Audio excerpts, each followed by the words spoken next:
ሰላም ጤና ይስጥልን ውድ የፕሮግራማችን ተከታታዮች ያላችሁት አጀብ የዩቲዩብ ቻናላችን ላይ ነው።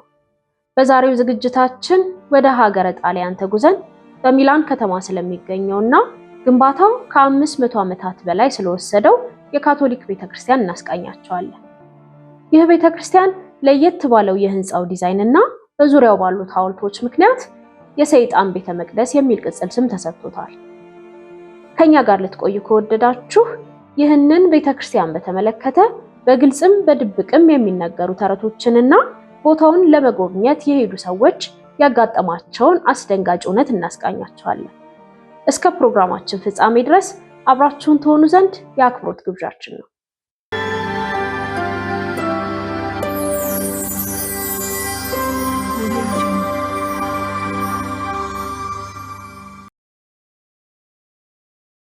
ሚላን ጉራማይሌ ከተማ ዘመናዊ፣ ደማቅ፣ በፋሽን፣ በስነ ጥበብና በቢዝነስ የዓለማችን ታላላቅ ብራንዶች መገኛ፣ ነገር ግን ከሚያብረቀርቁ ሰማይ ጠቀስ ፎቆችና ከተጨናነቁ ካፌዎች በስተጀርባ ባሉ የኮብልስቶን ጎዳናዎች አልፎ አልፎ በሹክሹክታ የሚወራ ጨለማ የተጫነው ምስጢር ያለ ይመስላል። የዚህ ታሪክ ማዕከል የሆነው የከተማዋን ዋና አደባባይ የሚቆጣጠረው የሚላኖ ካቴድራል ጉልላት ስፍር ቁጥር በሌላቸው ግንቦችና ሐውልቶች ሰማዩን የሚጋፋ የሚመስል ድንጋይ ሁሉ ታሪክ የሚናገርበትና እያንዳንዱ የተቀረጸ ምስል የተደበቀ ትርጉም ያለው ነው። ነገር ግን ጉልላቱ የክርስትና እምነት ምልክት ብቻ ነው ብላችሁ ካሰባችሁ ተሳስታችኋል። ይህ ካቴድራል የምስጢር መቅደስም ነው። ከተጸነሰበት ጊዜ ጀምሮ በሚገርም መንገድ በጨለማ ፈታሪክ፣ ከተፈጥሮ በላይ በሆነ መንፈስ፣ በሚረብሹ ህልሞችና ከሰው ልጅ መረዳት በላይ በሆኑ ኃይሎች የተከበበ ነው። ውበቱ ከግርማ ግርዶሽ ጋር የሚዋሃድበት፣ ቅዱሳን ወደ ጥልቁ የሚያዩ የሚመስሉበት እና ጠባቂዎች ህንፃውን የሚጠብቁ ብቻ ሳይሆን ከዛ አለፍ ብሎ ሌላ የኖረ ነገር የሚከታተሉበት ቦታ። በዚህ ቪዲዮ ውስጥ በታሪክ ከጥበብና ከተፈጥሮ በላይ የሆነውን የሚላን ጉልላት ምስጢሮችን፣ አመጣጡን፣ እውነቱንና ከከተማዋ ነፍስ ጋር የተሳሰሩ አፈ ታሪኮችን እንገልጣለን። በ590 ከክርስቶስ ልደት በፊት በሴልቲክ ህዝቦች የተመሰረተች ሚዲዮላኖ የምትባል ትንሽ ከተማ ነበረች።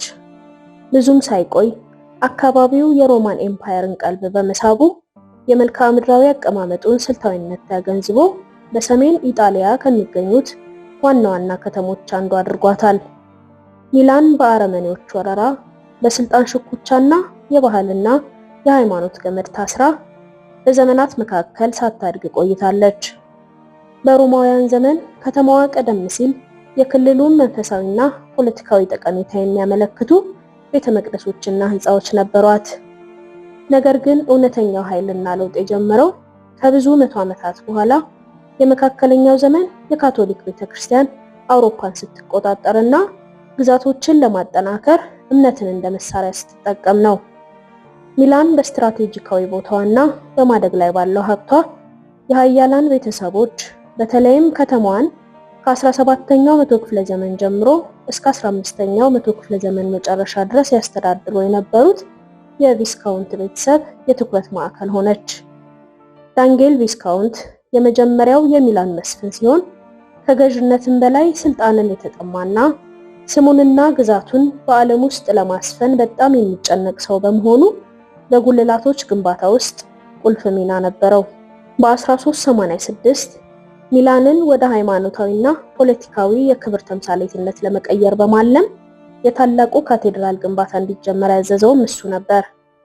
ይሁን እንጂ የግንባታው ውሳኔ የእምነት መገለጫ ብቻ አልነበረም። ዛሬም ድረስ የአካባቢውን ነዋሪዎች በሚያሸብሩ ተረቶችና አፈታሪኮች የታጀበ ነበር። በአፈታሪክ እንደሚነገረው ዲያብሎስ ሌሊት በህልሙ ተገልጦ ቤተክርስቲያኑ በዲያብሎስ ምስሎች እንዲጌጥ፣ ይህን ካላደረገ ግን ነፍሱ ለዘላለም እንደምትጠፋ ይነግረዋል። ይህ ህልም ጉልላቱን ወደ ሐውልትነት ቀይሮ ለዘላለም ምልክት አደረገው። የእምነት ብቻ ሳይሆን ከተፈጥሮ በላይ የሆነ ነገርን የመፍራት አጉልነት ምልክትም ሆነ። ነገር ግን ወደ እነዚህ ታሪኮች ከመግባታችን በፊት ቅዱሳንና እርኩሳን ከመቼውም ጊዜ በበለጠ የተቀላቀሉበት ወቅት ይህ ግዙፍ ግንባታ የተቋቋመበትን አውድ መረዳት አስፈላጊ ነው። የዶም ግንባታ ቀላልም ፈጣንም አልነበረም። ህንፃው ሳይጠናቀቅ ከ500 ዓመታት በላይ በጦርነት፣ በወረርሽኝ፣ በአብዮቶችና የፖለቲካ አለመግባባቶች ውስጥ ዘልቋል። ነገር ግን በጣም የሚያስደንቀው የማያጠራጥር ውበትን የተላበሰው የህንፃው ግዝበት ብቻ አይደለም።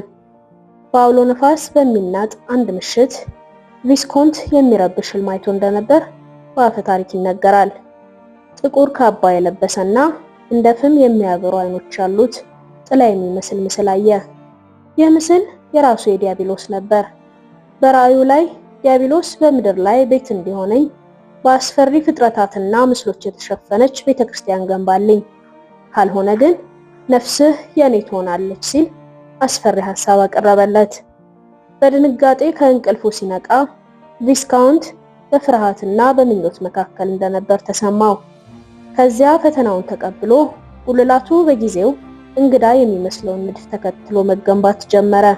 ከባህላዊው የቅዱሳንና የመላእክት ስዕሎች ይልቅ መግቢያው በሺዎች በሚቆጠሩ አስፈሪ ራሶች፣ ድንቅ እንስሳትና የአጋንንት ምስሎች የተሞላ ሆነ። ዙሪያውን የሸፈኑት ሐውልቶች ከ3400 በላይ ነበሩ። እስከ ዛሬ ድረስ ቤተ መቅደሱን በዓለም ላይ ትልቁ የቅርጻ ቅርጾችን ቁጥር የያዘ ህንፃ ያደርገዋል። ለአንዳንዶች እነዚህ አስደናቂ ምስሎች በምሳሌያዊ ሁኔታም ቢሆን ህልሙ መፈጸሙን ማረጋገጫ መንገዶች ሲሆኑ፣ ለሌሎቹ ደግሞ ቅዱሳንንና ጸያፍ የሆነውን ነገር ለማዋሃድ የፈለጉ አካላት ምልክቶች ናቸው። ነገር ግን ምስጢሩ በዚህ ብቻ አያበቃም። ጉልላቱ የፔትራስ ሐውልት ብቻ ሳይሆን የወቅቱ የሳይንስና የምህንድስና ድንቅ ስራ ነው።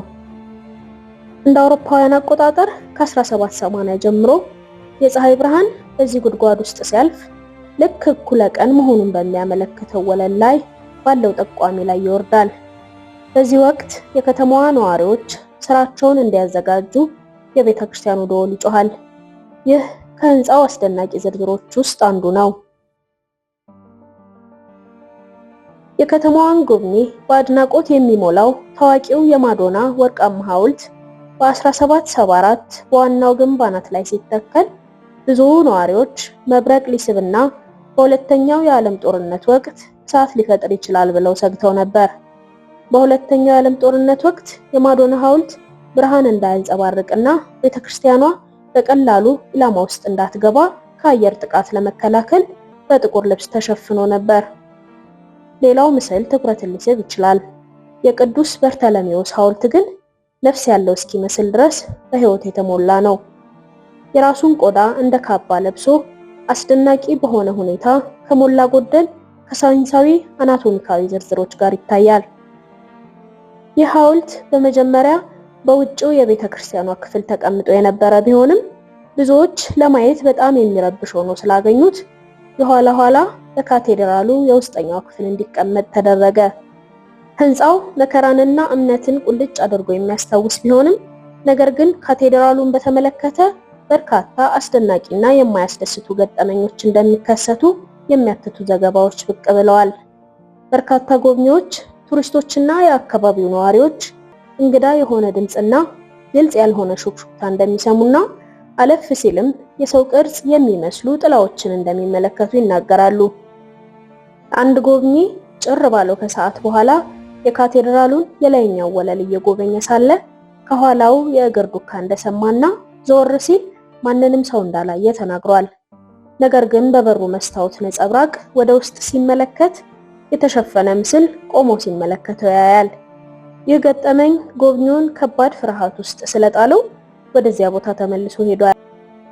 እንደነዚህ ያሉት ታሪኮች የተለመዱ ናቸው። በርካቶች ጉልላቱ የሰይጣን መንፈስ አድሮበታል በሚሉ አፈ ታሪክ ያምናሉ። እነዚያ ምስሎችና ቅርጻ ቅርጾች ምንም እንኳን ግዑዛን ቢሆኑም ከአፈ ታሪክና ከቅርጻ ቅርጽነት ባሻገር ከሚታየው በላይ የሆነ ነገር ይወክላሉ። አካባቢው ከሌሎች የከተማዋ ታሪኮች ጋር የተያያዘ ነው። ለምሳሌ በአቅራቢያው በሺዎች የሚቆጠሩ ሰዎች አጽም ግድግዳውን ለማስጌጥ ያገለገለበት ታሪካዊ የጸሎት ቤት አለ። ይህ ሚላን ከሞትና ከሃይማኖት ጋር ያላትን ግንኙነት የጨለማውን ገጽታ ከማሳየቱ በተጨማሪ ከተማዋን ያስተዳድሩ የነበሩት እንደ ቪስካውንት ያሉ ኃያላን ቤተሰቦችን እንዲሁ በሚስጥር ውጧቸዋል። በአቅራቢያው ባለ ቤተ መንግስት ውስጥ እንደ ምልክት የተጠቀሙት ልጅን የሚበላ ዘንዶ ምስል እስከ ዛሬ ድረስ የዘለቀ መጥፎ ስሜትን ይፈጥራል። ከቪስካውንት አንዱ ህዝቡን ያሸበረ ዘንዶ እንደገደለ በአፈ ታሪክ ይወራል። ነገር ግን ይህ አፈ ታሪክ እውነተኛ ነበር ወይስ በብረት መዳፍና በፍርሃት ጠፍረው ለያዙት ስልጣን ማጠናከሪያ የተፈጠረ ተረት ብቻ ነው የሚለው አሁንም ድረስ አጠያያቂ ነው። በተጨማሪም የቪስካውንት ቤተመንግስት የመናፍስት ታሪኮች ትዕይንት ሲሆን ጭንቅላት የሌላቸው ምስሎች፣ ጥቁር መጋረጃ የለበሱ ሴቶች፣ እረፍት ያላገኙ የሚመስሉ ስቃይ ውስጥ ያሉ ነፍሳትን ጨምሮ በርካታ ነገሮችን ይዟል። እነዚህ ታሪኮች በእውነታ በፍርሃትና በአጉል እምነት መካከል ያለው መስመር የደበዘዘበትን ያለፈውን ሁነት ያንጸባርቃሉ። የሚላን ካቴድራል ምንም እንኳን የእምነትና የጥበብ ሐውልት ቢሆንም ለብዙ ዓመታት ብዙ የማይታወቁ ልምምዶችን ስቧል። አንድ ማንነቱ እንዳይገለጽ የፈለገ ጎብኚ አንድ ምሽት ለጉብኝት ወደ ጉልላቱ በወጣበት ወቅት ያጋጠመውን ነገር ተናግሯል። ሶስተኛ ፎቅ ላይ ያለው ከኋላዬ የሆነ ሰው እንዳለና አንገቴ ስር ተጠግቶ እየተነፈሰ እንደሆነ ያህል ነበር የተሰማኝ። ነገር ግን ዞር ስል ማንም አልነበረም። ከዛ አንድ ድምጽ ስሜን በለሆሳስ ሲያንሾካሾክ ሰማሁ። እናም በምናቤ እያሰብኩት ሊሆን ይችላል ብዬ አሰብኩ። ዙሪያዬን ተመለከትኩ፣ ነገር ግን ምንም ማየት አልቻልኩም። ሆኖም እኔ በነበርኩበት ጊዜ ሁሉ የሆነ አካል እያየኝ እንደሆነ ይሰማኝ ነበር በማለት ተናግሯል። ሌላ ጎብኚ ደግሞ የበለጠ የሚረብሽ ነገር እንዳጋጠመው ይገልጻል። ጀንበር ስትጠልቅ የፊት ለፊት ገጽታውን ፎቶግራፍ እያነሳው ሳለ አንድ ጥቁር ምስል በደቡቡ ግንብ ከሚገኙት አስደናቂ ምስሎች አጠገብ ቆሞ አስተዋልኩ። ሰው ነው የሚመስለው፣ ግን ካሜራውን ሳዞረው ማተኮር አቃተኝ። ምስሉ ደብዛዛ ነበር። መለስ ብዬ ሳየው ጥቁሩ ምስል ጠፋ ሲል የገጠመውን ነገር አጋርቷል።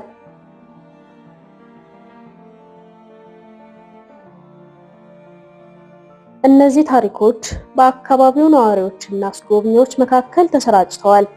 ብዙውን ጊዜ የከተማዋ አፈ ታሪክ አካል እንደሆኑ ተደርገው ይቆጠራሉ። በጣም የሚያስደንቀው ነገር በዘመናችን የተራቀቁ የቴክኖሎጂ ውጤቶች ቢኖሩም ማንም ሰው የእነዚህን ምስሎች በምስል ወይም በቪዲዮ በመቅረጽ እውነታውን በትክክል ማረጋገጥ አለመቻሉ ነው።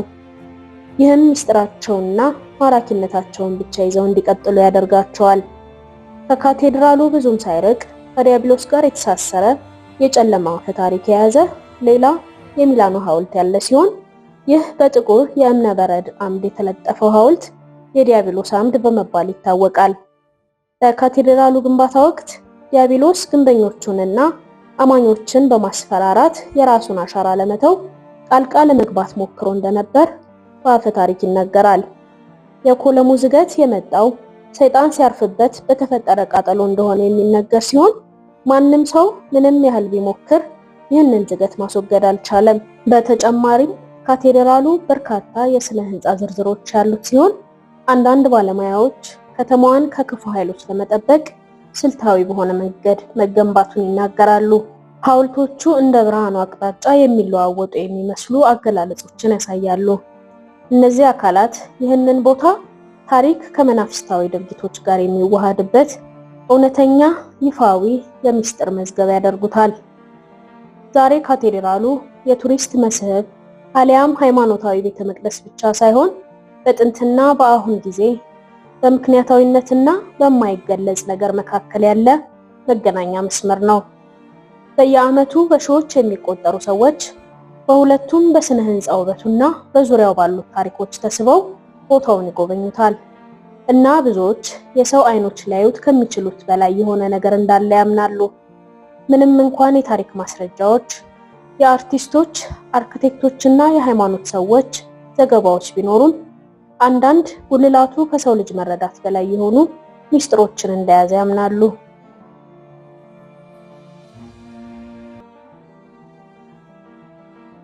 ከቱሪስቶች መካከል አንዳንዶቹ ለመንፈሳዊ አምልኮ ሲሰበሰቡ፣ ሌሎች ከተፈጥሮ በላይ ከሆነው ነገር ጋር ለመገናኘት በመፈለግ ይመጣሉ።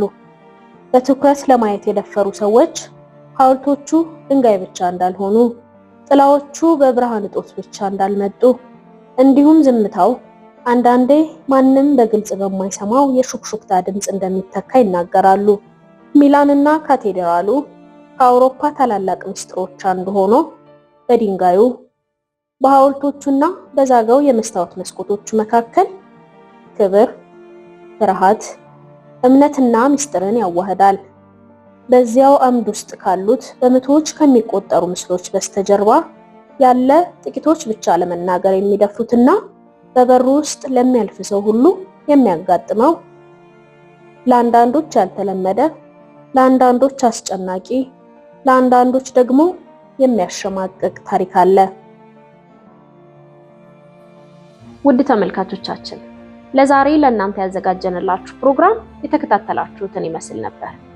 ዝግጅታችንን ከወደዳችሁት ላይክ እና ሼር ማድረግ አትርሱ። ዘወትር እንደዚህ አይነት ለየት ያሉ ፕሮግራሞችን እያዘጋጀን ወደ እናንተ ስለምናደርስ ቻናላችንን ሰብስክራይብ በማድረግ ቤተሰብ ይሁኑ። አብራችሁን ስለነበራችሁ እጅግ እናመሰግናለን። በቀጣይ በሌላ አጀብ በሚያሰኝ ፕሮግራም እንገናኛለን። እስከዚያው መልካም ቆይታ